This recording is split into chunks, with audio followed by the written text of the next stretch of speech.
Hey, Harry. You excited for the show today? Am I excited for the show today? You know, we got Greg Maddux on today. Greatest of all time, my personal favorite athlete. Yeah. And it'll be great to have another pitcher on the show. You know, one pitcher to another. Oh, why, you used to throw a little ball? Did I throw a little ball? I was like third division all region in high school. Come on. Yeah, I had a knuckle slurve that used to get all the guys out. Where's the knuckle? Oh, it's right there. Here, let me show you. Let's see it. I'll show you. Oh! Ooh, there was some movement on that ball. Is he going to be okay? Don't you have a show to do? Oh, live show? No script? What could possibly go wrong?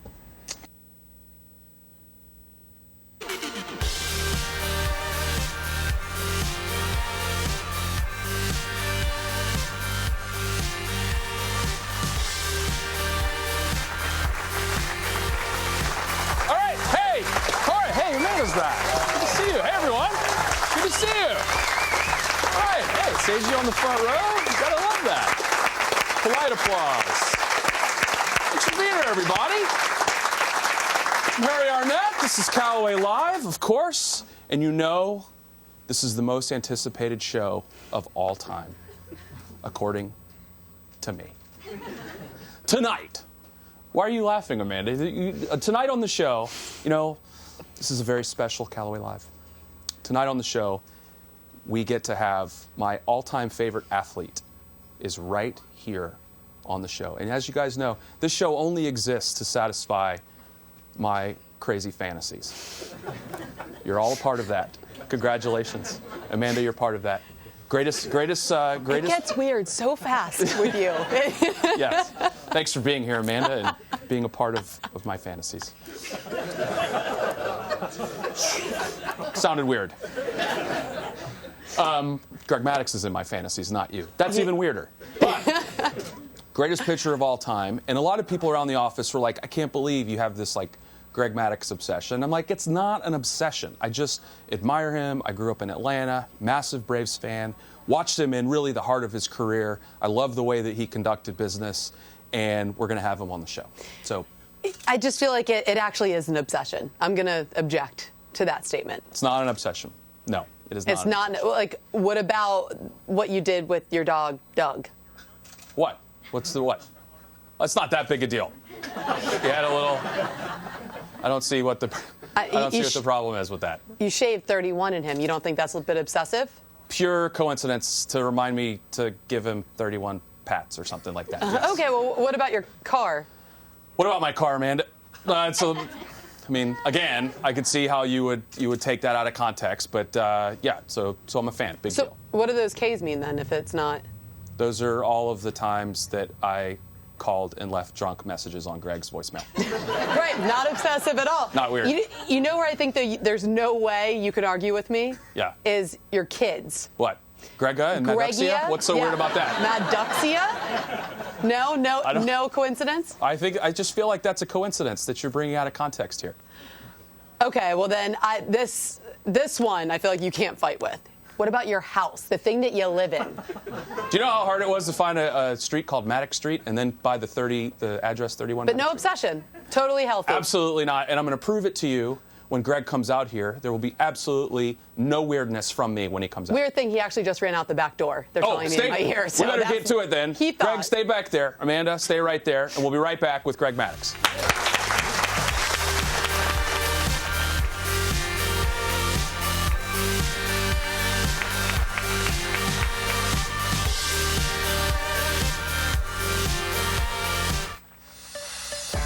Hey, I'm Matt Hainline, and here's a 30 seconds to better with Odyssey Golf.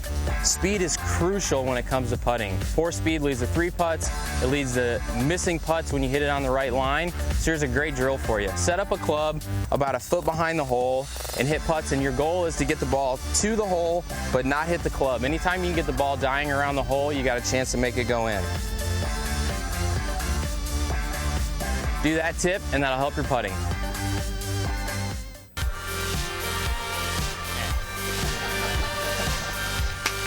Welcome back to Callaway Live. I'm Harry Arnett. Our guest tonight bears no introduction. He does not need one. However, 355 wins. He's a member of the Baseball Hall of Fame. 18 Gold Gloves, 17 straight years of winning 15 games or more in the Major League Baseball, and most importantly, World Series winner in 1995 for the Atlanta Braves. Please welcome to Callaway Live, Greg Maddux. That was a positive effect. It's Greg Maddux. Hey, how are you? We're hanging out. Oh, it's weird. Have a seat. Greg Maddux. Love that.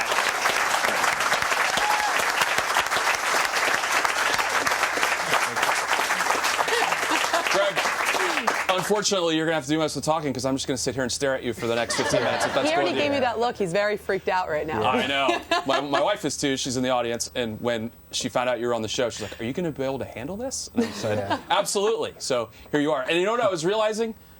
It's been 8 years since you last played in Major League Baseball. If you were a golfer, you'd still be playing. Well, yeah. Does it seem That's true. that long has gone by Yeah, since your time last? flies. It really does. Retirement's great. Whoever says they don't like retirement, they're not doing it right. But, yeah, it's been great. I've actually stayed in the game a little bit. I've part-timed, helped out the coaches a little bit with the Cubs, Rangers, and Dodgers now, and still get my baseball fix. But I love being retired. And how much golf are you playing these days? A lot. Yeah? I really do. I play a lot. I think I just looked back there, and I think I played over 100 rounds already this year. Already this So, year? Yeah. So You're on your way to 130. That's slightly Yeah. less than hashtag Chad plays with us, Amanda. It is. I know. You were correct. Which is great. So when did this golf obsession hit you? Because from my perspective, you know, your life began when you joined the Atlanta Braves. So was there before you signed with the Braves? A big golf culture with the Braves. Absolutely. You know, I played a little bit with my dad and brother, but when I went to Atlanta, it was kind of mandatory that you play golf. I mean, that was like one of the first things they had to check you out. Hey, do you golf? Because, you know, Smoltz, Glav, Bobby Cox, John Sherholtz, everybody, the whole organization played. Trainers played. So you had to pass the golf test first before you were really accepted, you know, in that clubhouse. And it was pretty unique, I think, that it was such a big part, because I know a lot of other clubs don't really like people playing golf during the season. Yeah, that's true. You know, especially the hitters. They think it'll mess up their swing. So You liked it then. You're probably sending all the hitters golf clubs. yeah, get them a tee time wherever they can get one. But yeah, we played. I mean, it's kind of what we did on the road. You know, you're on the road half the year, and there is a lot of downtime. And, you know, a lot better to be on a golf course than, you know, out in the city late at night getting in trouble. So you packed your clubs on all the road trips, take them right there with you? Absolutely. And all the position players were like, you guys playing golf. Yeah, well, they snuck out with us every now and then too, but we had to keep it quiet when they snuck out.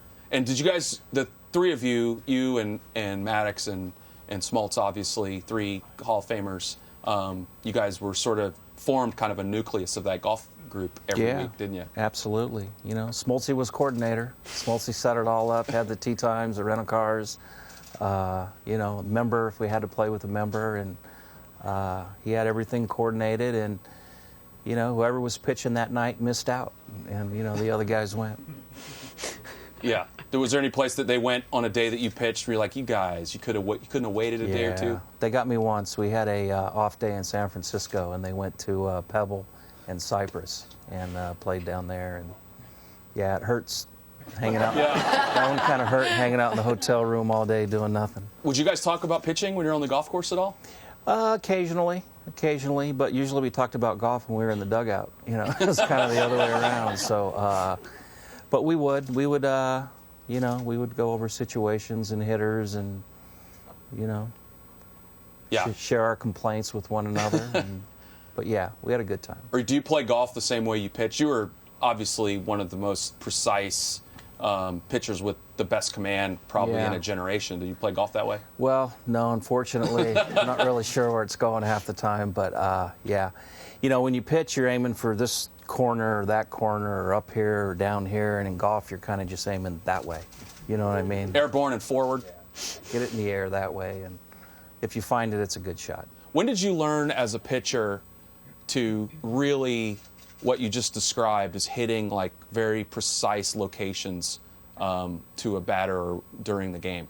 Well, I think you started learning it right when you come up. As soon as you get to the big leagues, you know, I think the video's available, and you know, the scouting reports are more detailed, but you know, there's always a certain, I believe you can throw a strike anytime any count to any hitter. You just have to figure out which one to throw. So I think that's kind of where that started is, you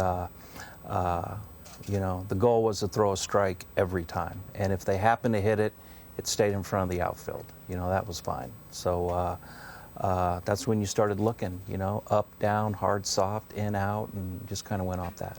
I always felt like the magic that you brought to the table was even before they talked about sabermetrics and really slicing and dicing the game statistically. I always felt like you had an intuition for exactly how to get through a lineup with not just the fastest way possible, with the fewest amount of pitches also. Well, yeah, thank you. You know, luckily, I didn't throw as hard as Smoltzy, so I didn't get many foul balls. You know, when guys swung off me, they usually put it in play. So you had to rely on keeping it in front of the outfield. You know, I think we can watch any game tonight, and whatever pitcher keeps the ball in front of the outfield the best is going to win. You know, no matter what ballpark they're playing the game in.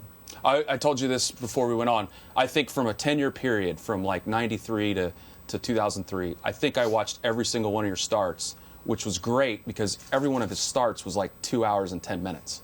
So now, you know, games are going 3.5, 4 hours. You had some games, I remember one game, 74-pitch complete game. Yeah, that was a fluke, but yeah.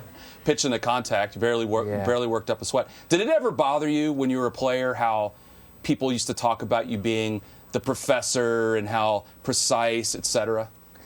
Yeah, it's kind of corny. Yeah. You know, I mean, you're out there throwing just as hard as everybody else, you know. But I took it as a compliment, you know.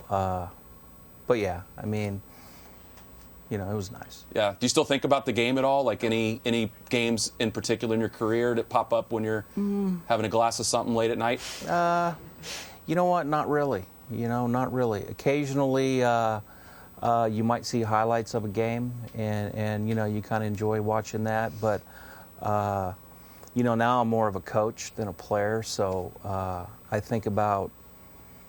I try to use my experiences to help the players out now, and I guess I look at it that way. I'll reflect back that way before I say something to one of the players. Now, as you're a coach, you're coaching your son at UNLV this year.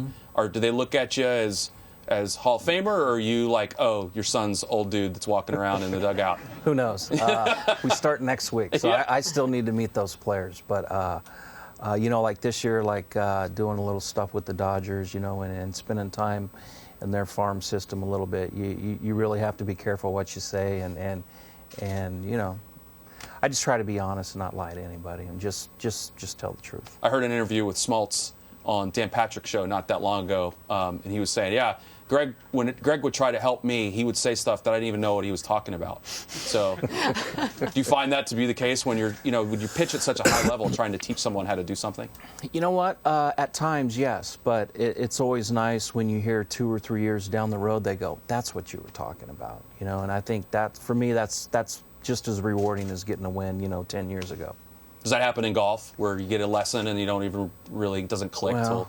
Yeah, I'm still waiting for my lessons to click in on that one. But, yeah, golf's so much harder than baseball. I mean, you know, baseball, you can stand up there and you throw it as hard as you can, and every pitch is a sprint. And, you know, golf, you know, you got to slow it down and have soft hands. You got to think a little bit more. There's a lot more time between shots for stuff to creep in there that shouldn't be in there. And But I love it. It's a great game. Is it harder to get out of your head in golf than it was in baseball, like a bad shot from going shot to shot? Yeah, because golf's fun. You know, baseball, that's how I made my livelihood. So, but yeah, golf, it's pretty easy to snap one OB and just throw down another one and go on. Well, a couple things we do here, everybody knows this. Number one, we feel we make the best golf equipment in the United States. I'll hold for applause. Woo! Thank you. Thank you very much. And when people say, are you guys in the golf equipment business? We're like, we are, but we're also in the dream granting business. And so today, Amanda, we knew coming in, we're like, well, what can we do for Greg? Clearly, we can help him a little bit with his golf game. But is there anything else that maybe we could do for Greg while he's here. I don't know if really this is a dream that Greg ever knew he had, but maybe you realize this is something you needed, because going up against maybe the worst lineup we could ever put you up against, you've had such a successful career, but we decided you've never faced people like you faced today. Check it out. Hi again, everyone, and welcome to Harry Arnett Field on the campus of Callaway Park. This is Tim Brando with some history in the making today. Hall of Fame pitcher Greg Maddux trying to accomplish something he never could in his many years in Major League Baseball, a no-hitter. He struck him out. And another strikeout for Maddux. The pitch. Swung out and missed, strike three. The crowd is on their feet in Carlsbad here at Callaway Park. Strike three call. 2-2 the count. He rocks and fires. He struck her out. Changing speeds, and that cut fastball has just been outstanding today at Callaway Park. Just one out left. Here's the pitch. He got him! And a no-hitter for Greg Maddux. Incredible. Like I said, I'm not sure Greg knew he needed that, but I'm really happy we could provide that for you. And for a guy that is pretty analytical, not overly emotional, do you think maybe you have a couple tips for our guys? Because I think we were a little overly emotional. Yeah, with that. little uptight there. Tone it down a little bit, they're right? fired up. You like seeing batters dig in and super aggressive, don't you? Yeah, I like seeing them miss, yeah. That pitch to contact's overrated. When they swing and miss, that's really good. What was the one thing, if you could pass it on to young players today, pitchers, that you would try to have them accept that maybe they don't necessarily think is true? Well, that's a tough one because it really depends on the player. But I think really, like, especially with the guys in the minor leagues, is try to get the most out of your ability. You know, there's a very small window that you're going to have to play this game, and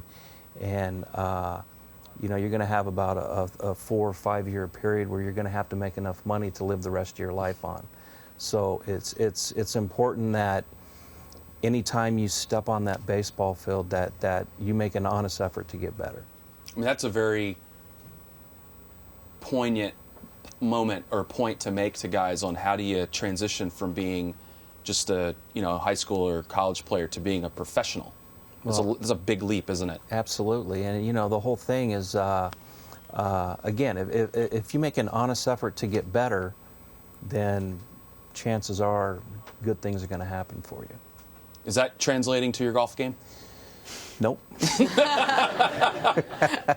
No. I have fun, though. I enjoy playing golf, and I hit, a couple shots every day that make it worth getting out of bed for. Does it satisfy the competitive juices at all? Was that a big transition from retirement to not having that thing that really played into your... No, I was ready. You were? You know how you always want to play 1 or 2 more years? I did that like 3 times. So I was definitely ready to shut it down when the time came, and I look back and very fortunate to have the career I had, and all the friendships along the way. I mean, still to be able to talk to Smoltzy or Glav on the phone right now is pretty cool. Yeah. Do you talk to those guys a lot? Occasionally, yeah. Yeah. Yeah, Glav's got something going on right now where he's got a charity thing, and Smoltzy's always looking, for a tee time somewhere. He bounces around the country now, but it's really good to hear from those guys. Are there any of the statistics that you look at from your career that make you say, like, that's pretty incredible that I was able to do that? Yeah, easily the World Series ring. I think, there might be a little criticism. Hey, you only won 1, but you know what? I got 1, and it's pretty special. I'm a Braves fan, so I wish you hadn't have brought that up. But it was interesting because, this is aside, maybe I'm projecting my own. That team, that 95 team, when I look at the long history of the franchise, that really wasn't the best team on paper that ended up winning it.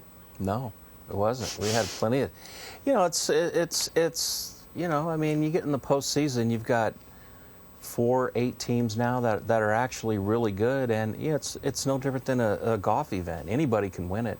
There's 30 guys that are going to be good enough to win this week on tour, And you know, when the playoffs start next month in baseball, you know, the Cubs got the best record in the world right now, but any one of those 8 teams can catch fire for a month and win it. Well, I'll leave you with this. This is my favorite Greg Maddux story. He doesn't even know that I have this story. But and what are you laughing at? This is not going to be weird. You can't freak him out any more than we already have. It's not going to be weird. But in '97, my brother and I went to the Astrodome. It was the most amazing thing I ever saw you do.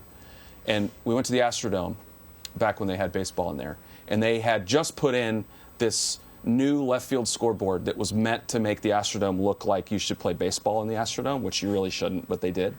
And they had a manual scoreboard. It was opening day. And the guy, you were probably 80 feet from the scoreboard, and this guy who's working the manual scoreboard would open up one of the portals with the numbers, and it was sort of like whack-a-mole. You would throw the ball in, and then he would duck, and it would go in there, and then he'd show up again 2 levels down, open it up, and you would throw it. Do you remember that? You don't, do you? Well, yeah, with your stuff, guys, all the time. Yeah, so my brother and I were watching that thinking, that is awesome. Yeah. Yeah, and it got harder and harder and harder. He kept throwing a little harder, a little harder, a little harder. He did really throw it a little harder, a little harder. Yeah. But we really appreciate you being here, Greg. Well, we know you're busy. You know you got to hit the coaching trail and a lot of obligations, but we're so honored to have you here, and thanks again for showing up. Thank you. It was Thank awesome. you. Greg Maddux, everybody. Herm Edwards on the show next week on Callaway Live. Thanks, everybody, for being here. We'll see you again.